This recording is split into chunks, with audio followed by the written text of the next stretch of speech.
Right, I think I'll get started because we're a few minutes in now. So I know at least one of you was here last week. Okay, but don't worry, I'm going to explain things from the beginning for you with lots of information about the IELTS exam. So if you know nothing already, then you'll learn a few really valuable things about taking the IELTS exam. And I always like to know from my audience if they have either booked the IELTS exam date, if they've got a date in the diary that they're preparing for, and if they have any experience of the IELTS before. So whether that's, one or two webinars, or whether you've actually taken the IELTS exam before. So if you know a little bit or quite a lot about the IELTS exam, just raise your little hand on Google Meet like this. Oh, you got a little hand up. Okay, so do you know much about the IELTS exam? Okay, lovely. Yes, okay, great. Okay, lovely. Kanaya, don't worry if you don't know anything. We're going to explain it from the beginning. Next Saturday, I'm going to take the IELTS test for the first time. Woo! Excellent. Right, so there'll be some really useful things for you here, Kanaya. So I'll give you some information based on the fact that you guys know a little bit about the IELTS exam here. So today we're focusing on the speaking section of the IELTS exam, particularly part 2. And I've got some slides here. So if you want to ask me a question at any time, just either raise your hand. That makes a little noise so I can hear that you've raised your hand. That's really helpful for me. Alternatively, you can just turn your microphone on. Hi, Saganya. Hi, sorry, I'm delayed. No problem. It's nice to have you here. Great. I recognize you from last week. We were just introducing ourselves, so you haven't missed anything yet, my love. Okay. I was just mentioning to everybody that once I'm looking at the slides, I can't see you. But if you raise your hand like this, I get a little noise. Or you can just ask a question. Then, of course, I can hear you. So just dive in. There's not that many of us today, so we can all get involved if we want to. And Kanaya is actually preparing to take her IELTS exam on Saturday, well, next Saturday. So I hope that you feel up to having a go today, Kanaya. If you feel up to it, if you feel confident enough to turn your microphone on a little bit later, then I'd love to get you to practice with me, just to prepare you for next Saturday. All right, so here are my slides.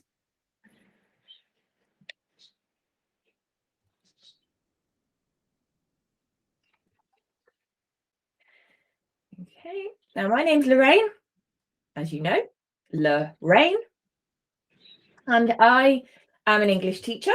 I've been teaching English for 12 years now, and I have been teaching IELTS exam preparation for all that time. So the exam hasn't changed that much in the last 12 years, but it's always important to stay up to date with what's going on with the exam. So I like to read about the latest developments and then pass that information on to my students. So please ask me if you've got a question about anything. Right. So if you were here last week, or even if you weren't, then let me explain. The academic IELTS exam and the general IELTS exam are different in the reading and the writing sections, but the speaking and the listening sections are the same. So in today's session, we're going to talk about the speaking section, and that's the same whether you're taking the general or the academic exam. I often help students who plan to come and study here in the UK. That's where I live, in Edinburgh, which is the capital city of Scotland, up north. And I often help students who want to come and study here in the UK. So I'm particularly passionate about the academic IELTS exams, but I love to teach all of it. The speaking section of the IELTS exam. Now, there's some really interesting information. If you follow this link here, which I will put in the chat box in just a second, information for candidates. Now, if you are at the beginning of your journey, you're starting to practice for the IELTS exam, I recommend reading this right now. Okay. It's a really good foundation to know what they are looking for in the exam. Okay. And Kanaya, you're taking it next Saturday. I especially recommend that you take a look at this information. There's going to be some really useful and important information there for you before you take the exam, if you haven't looked at it already. So the speaking section of the IELTS exam lasts less than 15 minutes. So it's really quick. And it's split into 3 parts. Part 1 is the introduction and interview. That's 4 to 5 minutes. Part 2, the individual long term. And that's what we're going to look at today. That's 3 to 4 minutes. And the last part is a 2-way discussion. And that we will look at next week. So I hope you can join us next week as well for that part. Okay. As you saw last week, for those of you who were here, part 1, the introduction and interview, the examiner asks you to introduce yourself, okay, and confirm your identity. It's very important that you practice this part, okay, because if you can start strong, then you're going to feel much more confident for the rest of the speaking section. The examiner will ask you general questions on familiar topics like home, family, work, and studies. So for those of you who came last week, did you get my email that I sent out with the top 10 most common IELTS exam speaking section topics? That is really a really useful email. I'll be sending it out for everyone today as well. So please take a look at that. There's some really useful phrases and advice there as well for you to use. Okay. Oh, hello. That was a bit of confetti there. I didn't know I was doing that. Right. Here is the link.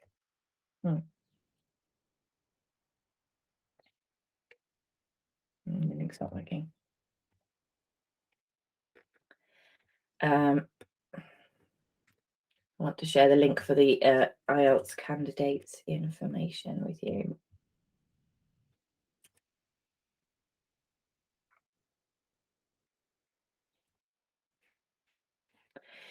Okay.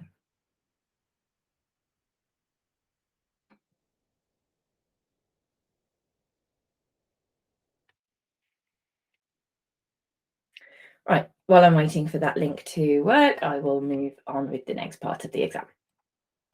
Part 2, the individual long term. This is what we'll talk about today, and there's some really good little tips for completing this part of the IELTS exam. If you can practice in the format of the exam, you're going to feel a lot more comfortable than if you just sort of walk in there without preparing specifically for the structure of the IELTS exam. Okay, so at least once, but hopefully many times, just go through this process, practice, so you know what to expect, okay? And get used to it, get into a habit of doing it this way. The examiner will give you a task card, which asks you to talk about a particular topic, which includes points you can cover in your talk. So they tell you what you're going to talk about, which is great. You don't need to think about it yourself. You're given 1 minute to prepare your talk, and you've got a little pencil and paper to make notes. Then you've got 1 to 2 minutes to talk about the topic. The examiner may then ask you 1 or 2 questions on the same topic. So lots of people say to me, but Lorraine, what if I can't speak for 2 minutes? I understand that that's quite a scary idea. But if you follow this technique that I'm going to teach you today, that will help you to fill up your time. And don't worry, if you finish before 2 minutes, the examiner can ask you some follow-up questions. Okay. So it's not as scary as it sounds. And finally, just let me recap what's part 3 is about. Part 3 is the two-way discussion, and you're going to have more opportunity to discuss some issues in general. Okay. Why am I telling you that now? Because there's different phrases, different kinds of vocabulary you need for each part of this speaking section. In part 1, you're really talking very, very briefly. It's a warm-up. In part 2, you've got a real structure there, and it's timed so that you can speak for a longer period without too much input from the examiner. Part 3 is much more general, so you'll be using phrases like, on the whole, in general, in my country, or the population of this country often, and then you talk about behavior or something like that. So it's much more general in part 3. So we'll look at some specific topics today for part 2. All right. Now that we've looked at the general context of the speaking section of the IELTS exam, let me pause there a second. Does anyone have any questions at this point? Anything you guys want to ask? Or is it all clear? You don't have to wait for me to pause. You can always just dive in with a question. All clear. Excellent. Right, here is the link I was telling you about. Sorry, it took a moment to get through. This is the information for candidates. Take a look at this. Don't worry if it's a little bit difficult. It is written in quite formal wording, okay? But just take a look at each one, make some notes, and then you'll get my email in the next couple of days. You can always reply to me and ask me a question if you have one, okay? Always happy to help. Rightio. So the entire IELTS exam, all of the IELTS exam, the writing, reading, listening, and speaking is designed to see if you can communicate respectfully and constructively in English. Okay, so you want to show your communication skills to the examiner, right? It's not about having, the most amazing vocabulary in the world. It's not about speaking in a way that, Albert Einstein would be proud of you. It's about showing your communication skills. And that includes communication skills, so you can communicate your opinions on everyday topics and experiences and situations by answering a range of questions. That's part 1 of the speaking section. Part 2, as we'll look at today, speak at length on a given topic using appropriate language and organizing ideas coherently. This is a really important part of part 2, coherently. This is why it's important to follow the structure that they will give you. And you can do that easily. Okay. And with practice, you won't even really think about it.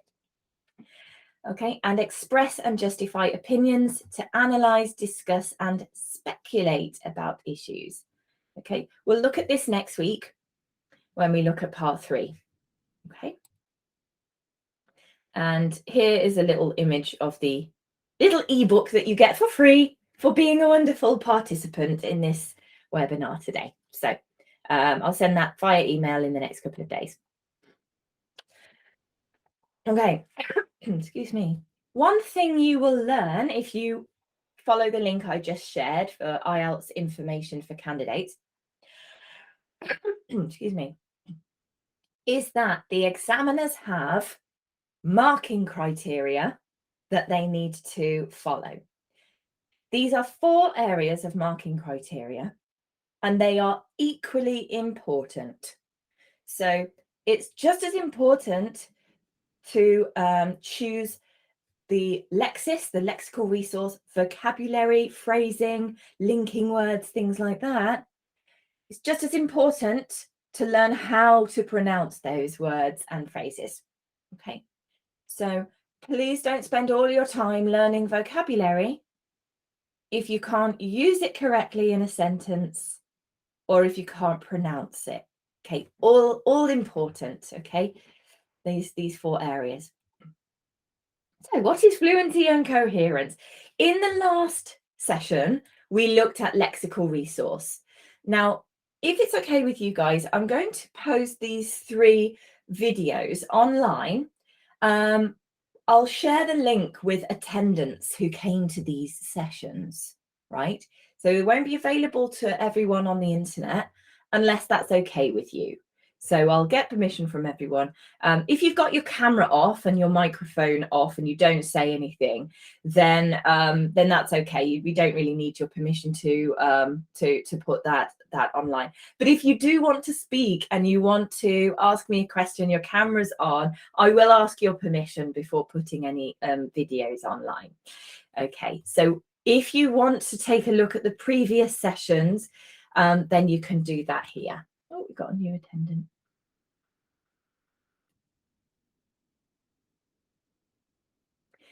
Hello, welcome. Come in, enjoy yourself. Please feel free to ask any questions. Okay, so today we'll talk about fluency and coherence. Okay, you can find all of this information online. So this is all on the internet for free. Fluency and coherence means talking at the right speed. Okay, many people think fast equals fluent. That's not true. Okay. Of course, when you're a beginner, you speak quite slowly, of course. And when you are more advanced, you can speak a little bit quicker because you don't have to think quite as much. But your goal should not be to speak really fast. I don't know why people think that this is a really good thing, because it actually makes it harder to understand you when you speak very, very quickly. Okay, so as long as your audience can understand you, that's the main thing. And your audience will understand you if you pause at the end of your sentences, you emphasize important words, yeah? You make sure that your word stress is correct, okay? And you can't do those things if you're speaking really, really quickly. Okay, so make sure that you are taking your audience into consideration. Okay, this is why it's important to recognize if you have a particularly strong accent when you're speaking English, then you need to slow down a little bit more so that people can understand you. Okay, having an accent actually isn't so bad. People think I need to speak like a native speaker. It's okay to have a bit of an accent. And actually, in the IELTS exam, you won't be marked down for having an accent. But if you let that accent cause your spoken English to be incoherent and you can't understand it, then that's going to be a problem. So just recognize if you've got a strong accent, okay, slow down a little bit, pause, give your audience the chance to understand. Connecting your ideas is also extremely important. Okay, if you're telling a bit of a story, which you will in part 2, you need to connect your ideas. But I'll show you how to do that today, don't worry. Relevance of answers. Super important, super common for people to answer the question they think the examiner has asked them. Okay. For example, if it tells you, talk about an early childhood experience, people start thinking, well, I can't think of an early childhood experience. So I'm just going to talk about an experience that happened to me when I was 21. That's not answering the question. That's not relevant. Okay, so you can speak beautifully, but if it's not answering the question, you will get marked down for that. Okay. understand and follow the rules at a word, sentence, and text level. Okay, what does that mean? So it means understanding the language, the way that language is used on a word level, maybe like word stress, pronunciation, you know, on a sentence level, structuring your sentence correctly, right? Making sure your grammar's correct. And at a text level, okay, that would be as an overall answer, complete answer. Does it make sense, or is it jumping around all over the place? Okay. Might be some new words for you so far. This is exactly what the marking criteria says. So I've got this straight from the speaking assessment criteria here. And what does this say? Fluency and coherence. So remember, this is one of 4 very important marking criteria. 1 of 4. Okay, so this is not the only thing you need to do. This is 1/4 of what you need to do. And this marking criteria is for a band 7. Okay, that's really quite difficult. So Ganya, I remember last week you mentioned that you want to become a nurse in the UK. Wonderful. Wonderful. Yeah. You need to get a band 7 to do that, don't you? Yeah, I need to get everyone 7 speaking. 7 overall. Yeah, overall. Yeah. Yeah. Okay, so this is what you're looking at, Suganya. This is the marking criteria you need here. You need to speak at length without noticeable effort or loss of coherence. So you just did that then when you jumped on, you spoke, and yeah, you didn't make a big effort to do that. You just spoke naturally. That was very good. You may demonstrate language-related hesitation at times. So it's not great to, you know, pause for a long period of time to think about things. Okay, but if you do that once or twice, that's okay. If you repeat yourself or self-correct once or twice, that's all right. Native speakers do that all the time. I've done that a few times during my webinar today, but try to keep it at a minimum. Okay. What is self-correction? That's when you start to speak, you realize that actually it's not maybe correct. So you start either the word again or you start the sentence again. Now, of course, it's better to self-correct than to just continue incorrectly. But hopefully you will organize your ideas so that you don't need to self-correct quite so much. And I'll help you to do that. Okay, and we need, for a band 7, you need to use a range of connectives and discourse markers with some flexibility. So don't just rely on the same phrases all the time, the same connecting phrases like and or but think of a variety of different connectives. However, therefore, nonetheless is a nice one. Quite formal as well there. All right. Does anyone have any questions about this page? Because this is quite complex language here. And if anyone has a question, feel free to dive in or raise your hand. May I use body language to illustrate my speaking? Okay. Oh, I see body language. Right. Yes. Okay, that's a really good point. Let me very briefly digress so that I can just answer this question. Your body language is really important. Okay. Now, going back to what we said earlier, where the IELTS exam is designed to see if you can communicate clearly and respectfully in English. Okay. Then, and also take into account that the examiner has probably seen hundreds of people that week, you know, many of whom will be extremely nervous. Right, so just think about it this way. If you sit down, your body language is hunched over, you're not looking at the examiner, you're going to speak less confidently like that, right? Okay.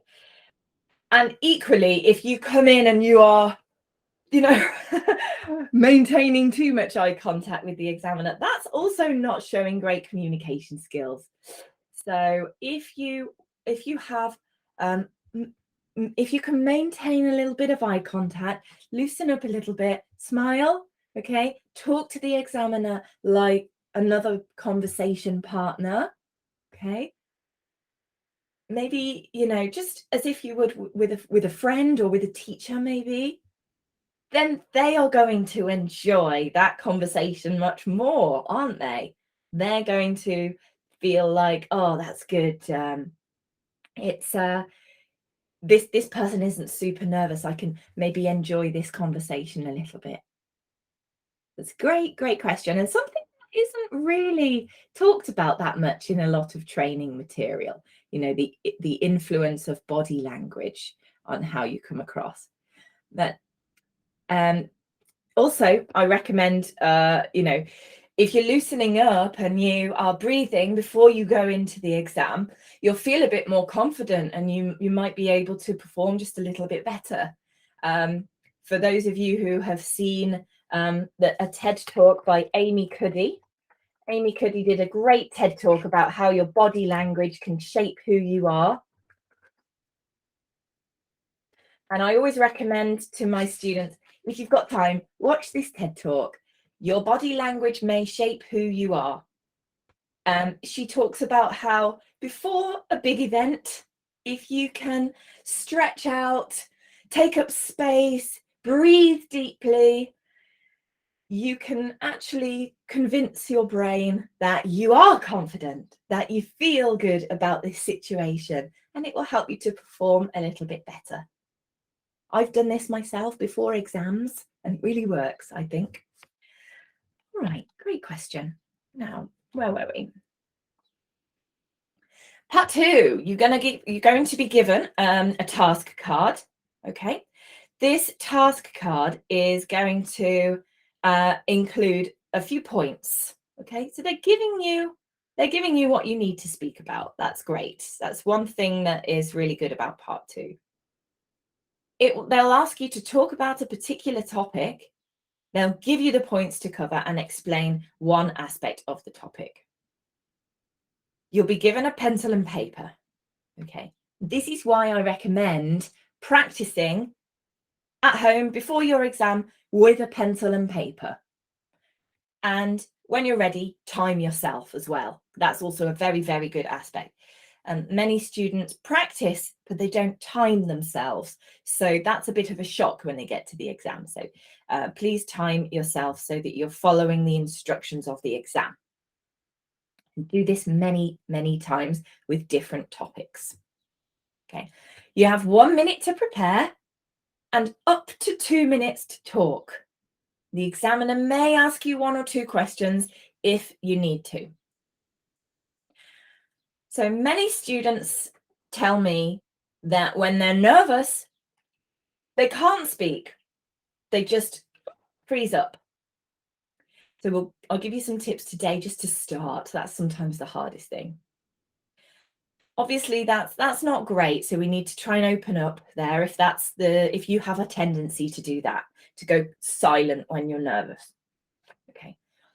But equally, if you have a tendency to speak when you're nervous and not think about it, that's also not great. We want a happy medium here where you are talking in a structured way, clearly, with pauses when you need to, and showing the examiner that you have understood the instructions and you can communicate in following the rules. So you'll need to draw on your own experience here. Okay. Students often ask me, I think this is a very interesting question. They often ask me, Lorraine, can I lie? Okay, if I don't have a story to tell, if I don't have an example to tell, can I lie? And I think, well, that's interesting. I understand when you're nervous, sometimes you're blocked and you can't immediately think of an example for things. Okay, but if you lie, if you make up a story, firstly, you might run out of things to say. And secondly, if the examiner asks you follow-up questions, you might freeze up then because you it didn't happen. So how can you give more information? It's sometimes really obvious when someone's lying as well. So I say, do what you can, as much as you can, draw from the experience. Okay. Remember, this is designed to see if you can communicate constructively and respectfully in English. We don't always have an opinion to share with our conversation partners. We don't always have a story about a particular thing, but showing that you can work with that and contribute to the conversation in some way, that's what they're looking for there. They don't mind what your first pet was, or what, if you can drive a car or talk about your studies. It's important that you can listen to what they're saying and adapt to it in a constructive way. Okay, here are some words that I would like you to complete. So we're going to need some vocabulary to complete this answer. Okay. Here, I would like you to take a look and tell me which one of these words in each case is correct. In this sentence, we have shyness is one of my traits, personalities. Just have a think about it. Okay, which one is correct there? Okay. Number 2, confidence is not a part of my character or characteristics. Have a think about that. Which one is correct there? Okay. Don't worry about sharing your answers just yet. I'm going to read all of the questions first. In one word, I would describe my personality or characteristic as optimistic. Okay. Think about which one is correct there. One of them is incorrect. One of the characters or traits I admire most is honesty. Okay. Have a think about this. And finally, my 3 main characteristics or characters are bluntness, loyalty, and enthusiasm. Okay. This exercise is designed to check that you can use certain words correctly in a sentence. So knowing the meaning of a word is important, but using it correctly in a sentence is even more important. Okay. Now, these words describe your personality, and we're going to talk about your personality today. Okay, I'm going to have a look at see in the chat. All right. Does anybody know the answer to any of these questions? Okay, I just want you to write the number and the correct option here. Okay, I just want to give you a chance to answer any if you can. Okay. One is personalities. Shyness is one of my personalities. Okay, good try. Good try, but that's not quite right. Because we have one personality and many traits here, many traits inside of our personality. Okay, so shyness is one of my, that shows that we're looking for something that we have many of. We have many of these things, and this is just one of them. Okay. Also, our personality generally is, we have one, okay, but we can describe it with many traits. Okay. So shyness is a trait. Okay. So here, shyness is one of my traits. That would work. You could say, I have a shy personality. You're using shy as an adjective there, and personality is a singular noun in that case. Okay.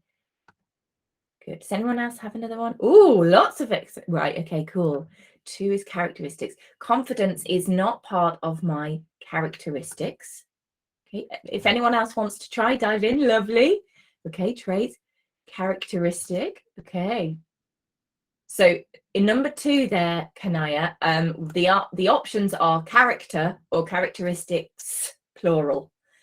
Okay, have a look at that. Number 3, personality. Great, wonderful. Yes, you've both got number 3 correct. Personality. Okay, in one word, I would describe my personality as optimistic. Wonderful, because we have one personality, but many characteristics. One character, many characteristics. One personality, many traits. Okay, number 3 is correct, personality, lovely. Number 4, one of my, okay, traits. Okay, one of the traits I admire most is honesty. Well done. Well done. Okay, you got number 4 right. Lovely. Okay, and number 5, my 3 main are, and you both got that right. Yes, characteristics. Can I make sure you got the S on the end of your characteristics there? Plural nouns, the S is important. Okay, lovely.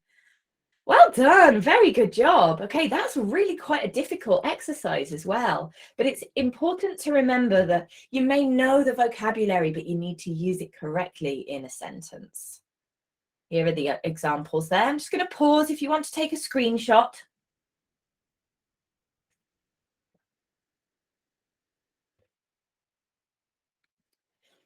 Okay, great job, everyone. Now we've done that little warm-up exercise, let's have a look at an example sentence, an example task for part 2. Okay, tell me about a childhood or early adult experience that influenced the person you have become. You should say what happened, when it happened, where it happened, and explain how it affected your character. Now you're going to have this question in front of you on a question card. Okay. And you can take a look at this. You've got 1 minute to prepare your answer for this. Okay, so let's take a look in closer detail. We're looking at a childhood or early adult experience. So what age range do you think would be included here? Childhood or early adult experience? What ages would be included? Okay. Well, you probably wouldn't remember anything below the age of 2 or 3. So that would probably be the starting point. Okay. Early adult, that means sort of teenager, right? So 21, not really. 30, definitely not. That's not an early adult experience anymore.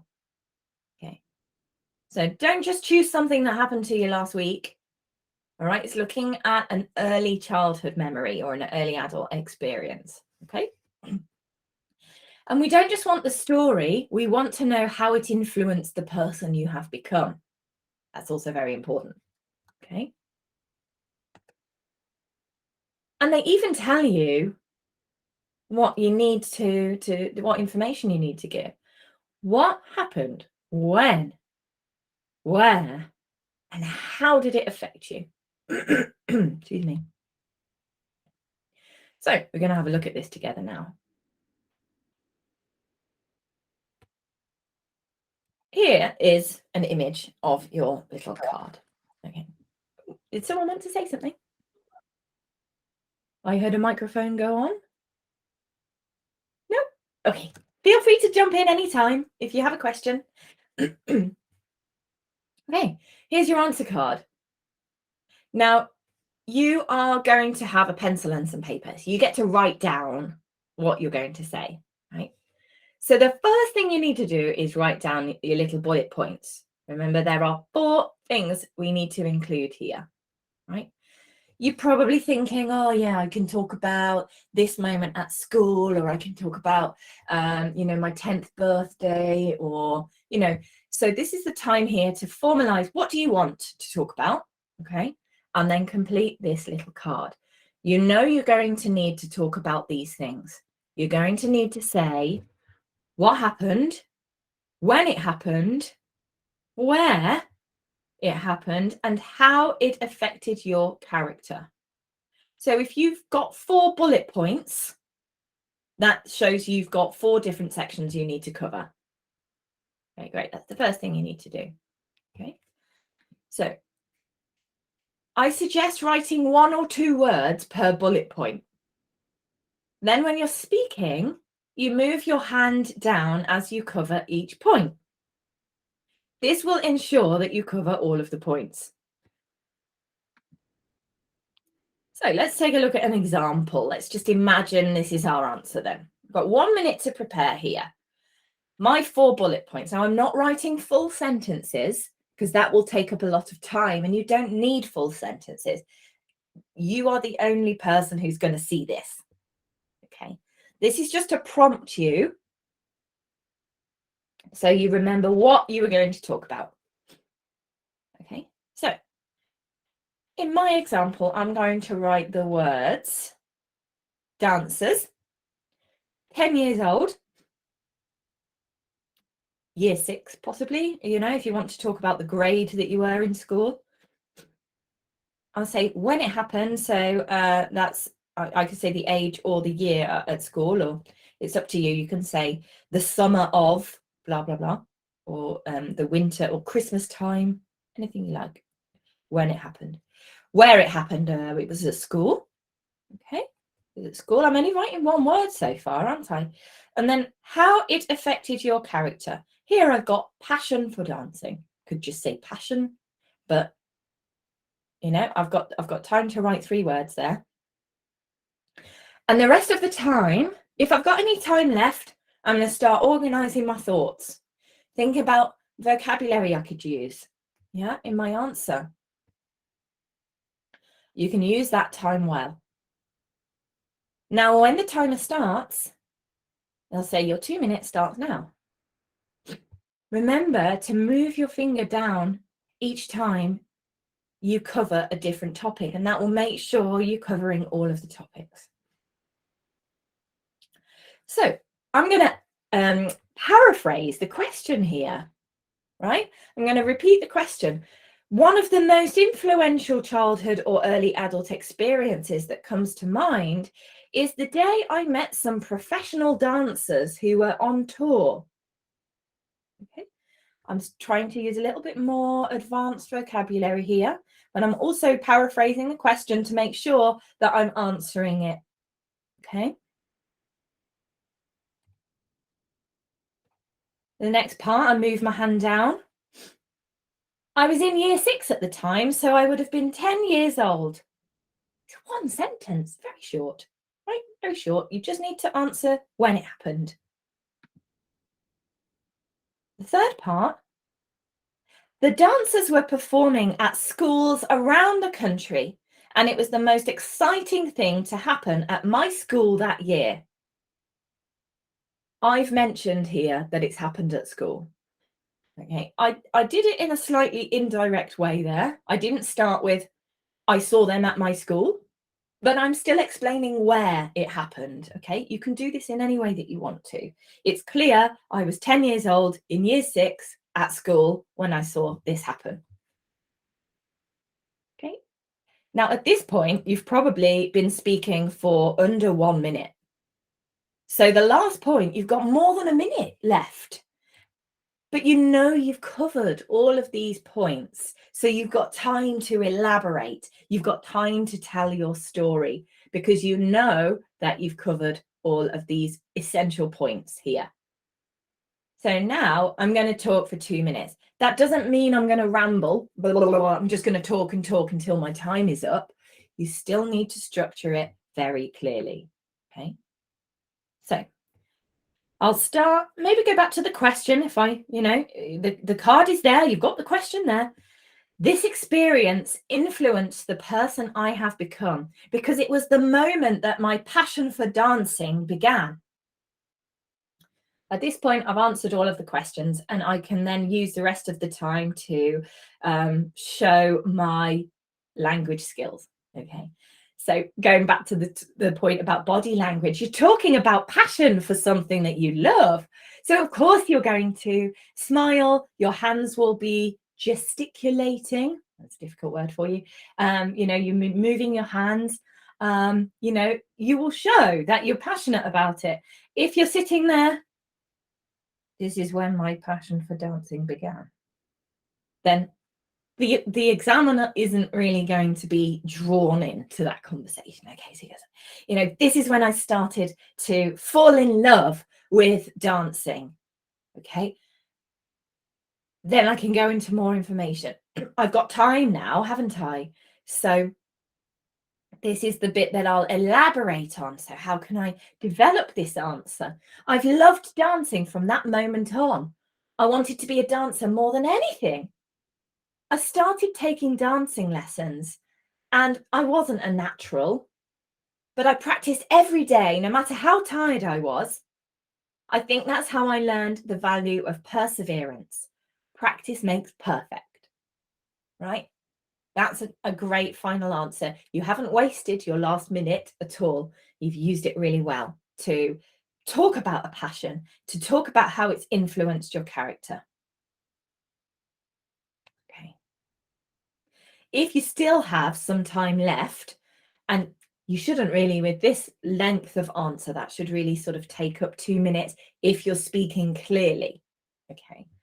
Remember, the goal is not to just rush through it as quickly as possible because you've got the 2 minutes. So speak clearly, speak emphatically, you know, speak in a way that is going to make the examiner say, yes, this person is ready to go and study in the UK or be a nurse in Australia or whatever it is that you are taking the IELTS exam for. Okay. So let's have a think about this then. Now it's your turn. So if you haven't already, then grab a piece of paper, okay, and a pencil. And we're going to try.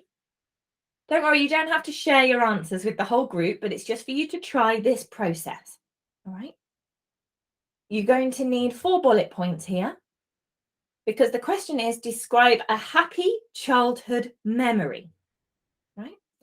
You should say when it happened, who was involved, how you felt, and explain why you remember this particular moment. We are just practicing the 1 minute preparation time right now, right? We're not going to have to speak for 2 minutes unless you want to. Kanaya, I'm looking at you. If you want to dive in and do some practice with us, you're welcome to. Saganya, you too. I know you're happy to get involved. But this part for everybody, we're just practicing the 1 minute preparation. So you need to say when. You need to say who. You need to say how you felt, okay, not how it happened or anything like that. And then you need to say why, you know, how it influenced your explain why you remember this particular moment.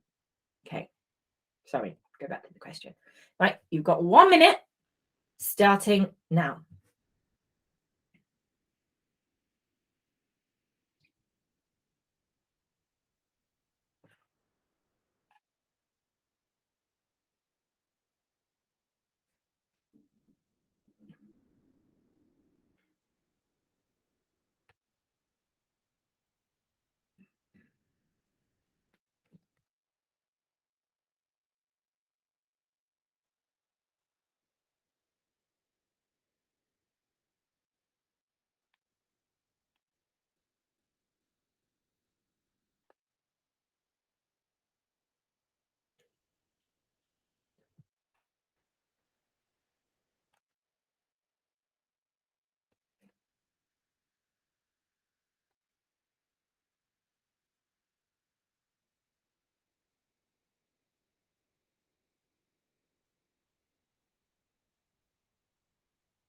Hey, that's 1 minute. So you should all have 4 bullet points with 1 or 2 words for each of them. Okay. Who would like to share the 1 or 2 words for each of their 4 bullet points? Who would like to share those? Okay, just pop them in the chat box. Don't worry, they probably won't make much sense to the rest of us, but I just want to check that you're doing it correctly. Okay. I'll give you a minute to type in the chat box if you want to. Okay. So, describe a happy childhood memory.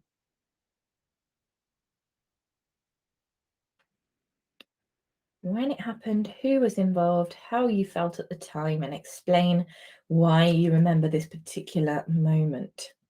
I can't see if anyone is typing. It doesn't tell me that, unfortunately. So I'll just wait for a few more seconds. Don't worry if you don't want to share. Okay, lovely. Great, Siganya. You can dive in if you want to open your microphone or camera. So you were 10. So you've written 10. That could be 10 years old or grade 10 at school. Actually, can I say something? Yeah. Yeah, great. Actually, I'm nervous, even though I tried. Oh, darling, don't be nervous. Yeah, when I was when I was in 10, my birthday, that was my happiest moment in my life, because my uncle involved in my birthday, because he was in foreign country in that time. He came there and he involved in my birth. We invited him and he involved.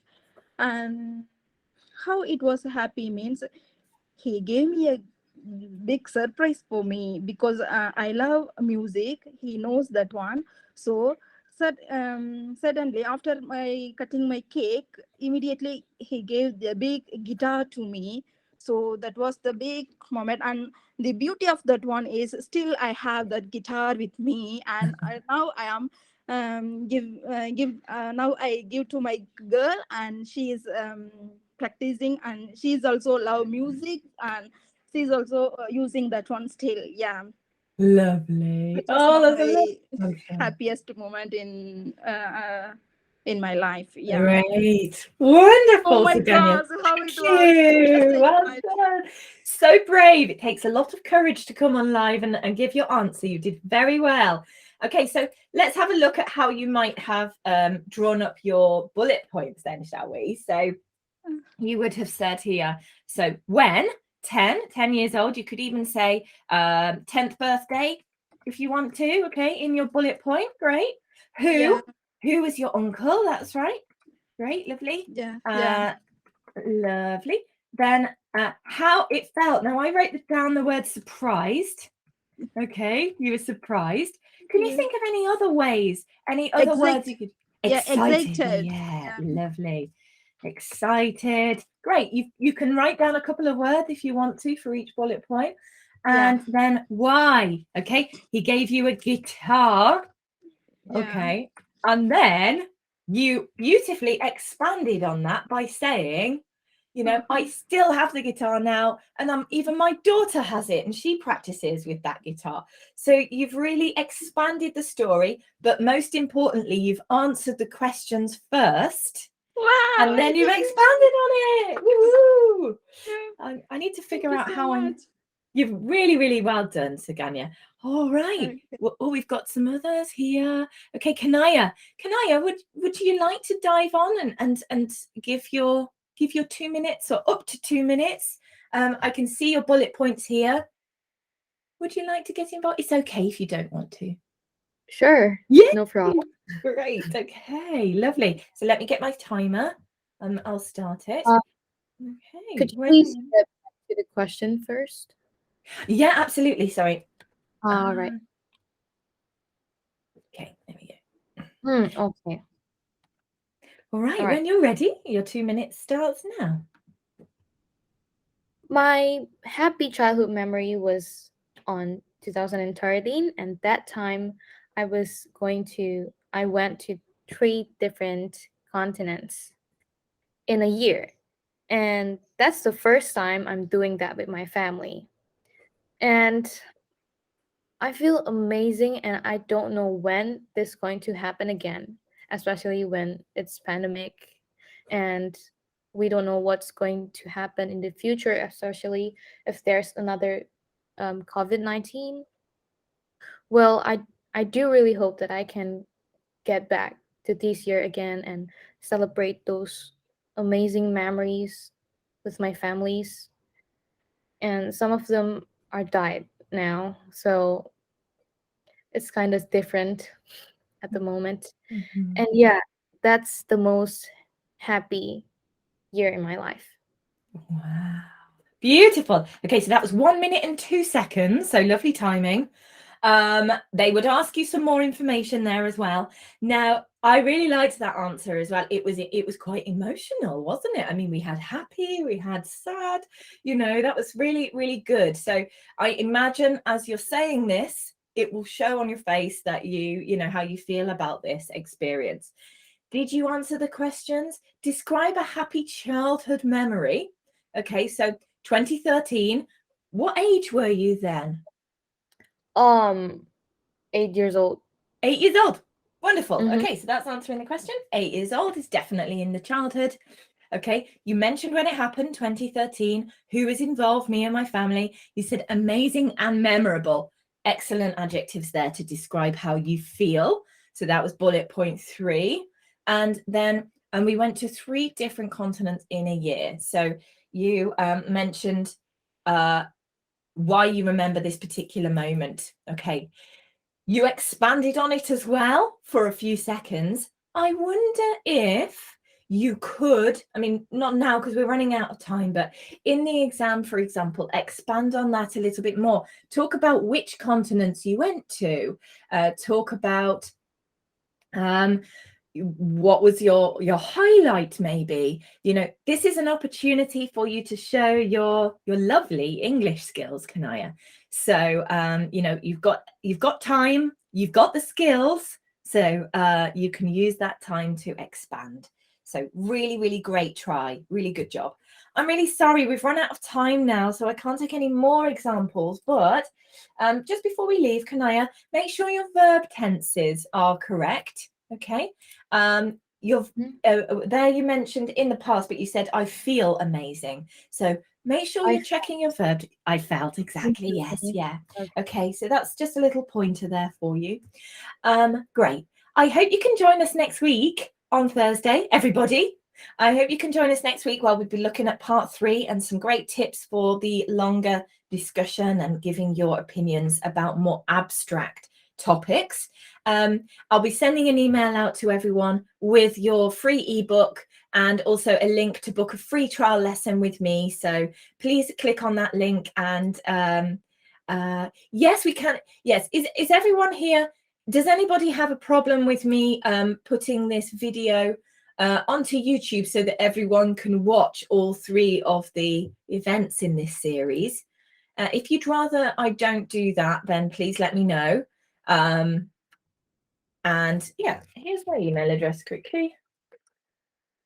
If you need to let me know that you're not happy with me putting the video on YouTube. And then I can, if I can do that, then I will send you all the link so you can watch all 3 events in this series for the speaking exam. Okay. Right. Thank you so much for attending, everybody. It's been a pleasure to have you. I hope to see you next week and have a wonderful day. Thank Bye, you so everyone. much. Thank you. Take care. Good luck, Kanaya. Bye. Thank you so much. Thank you. Bye. Bye.